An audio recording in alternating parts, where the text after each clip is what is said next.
కొన్ని రోజులుగా సోషల్ మీడియాలో నటుడు ఫిష్ వెంకట్ గురించి వార్తలు వైరల్ అవుతూనే ఉన్నాయి. ఆయన ఎంత అనారోగ్య పరిస్థితుల్లో ఉన్నారో ప్రత్యేకంగా గుర్తు చేయాల్సిన అవసరం లేదు. వాళ్ళు సాయం చేస్తున్నారు, వీళ్ళు సాయం చేస్తున్నారు అంటూ ఎవరూ సాయం చేయకుండా ఆయన చివరికి ఈ లోకాన్ని విడిచి వెళ్ళిపోయారు.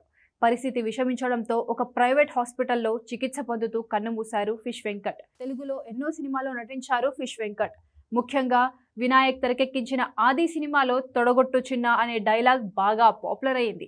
దాంతోపాటు బన్నీ సినిమాలో కూడా వెంకట్ కామెడీ అదిరిపోయింది. గబ్బర్ సింగ్ సినిమాలో కూడా తనదైన నటనతో కడుపుబ్బా నవ్వించారు ఫిష్ వెంకట్. వీటితో పాటు ఇంకా ఎన్నో సినిమాలు చేశాడు ఈయన. తెలుగులో 100 సినిమాలకు పైగా నటించిన ఆయన చివరి రోజుల్లో ఎన్ని ఇబ్బందులు పడ్డాడు అనేది మనం రోజు వార్తల్లో చూస్తూనే ఉన్నాం. సోషల్ మీడియాలో ఆయన అనారోగ్యం గురించి ఎప్పటికప్పుడు అప్డేట్ ఇస్తూనే ఉన్నారు వాళ్ళ కుటుంబ సభ్యులు. ఇండస్ట్రీలో కూడా ఎవరూ ఈయనను పట్టించుకోలేదు. ప్రభాస్ సాయం చేస్తున్నట్టు ఆ మధ్య కొన్ని వార్తలు వచ్చాయి, కానీ అందులో కూడా ఎలాంటి నిజం లేదు. ఒకరికి తెలియకుండా ఒకరు తప్పుడు వార్తలు క్రియేట్ చేయడంతో ఎవరూ సాయం చేయలేదు అని వాళ్ళ కుటుంబ సభ్యులు చెప్పారు.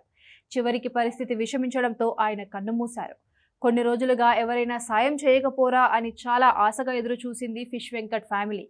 తెలంగాణ ప్రభుత్వం సహాయం చేయడానికి ముందుకు వచ్చింది, కానీ అప్పటికే జరగాల్సిన నష్టం జరిగిపోయింది. కిడ్నీలు ఫెయిల్ అవడంతో ఆయన బాడీలో చాలా వరకు మార్పులు చోటు చేసుకున్నాయి.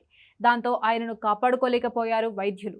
అప్పట్లో చిరంజీవి దగ్గరికి ఫిష్ వెంకట్ వెళ్దామని అనుకున్నారని, కానీ అదే సమయంలో ఒక స్నేహితుడు వచ్చి నేను ఖర్చులు భరిస్తాను, చిరంజీవి దగ్గరికి ఏమీ వెళ్ళొద్దు అని చెప్పడంతో ఆయన ఆగిపోయినట్లు చెప్పింది ఫిష్ వెంకట్ భార్య. అలా అప్పట్లో చిరంజీవి నుంచి అందే సాయం చేతి దాకా వచ్చి వదులుకున్నామని చెప్పింది ఆమె. ప్రభాస్ విషయంలో కూడా ఇలాంటి తప్పుడు వార్తలు వచ్చాయి అని చెప్పింది ఆమె.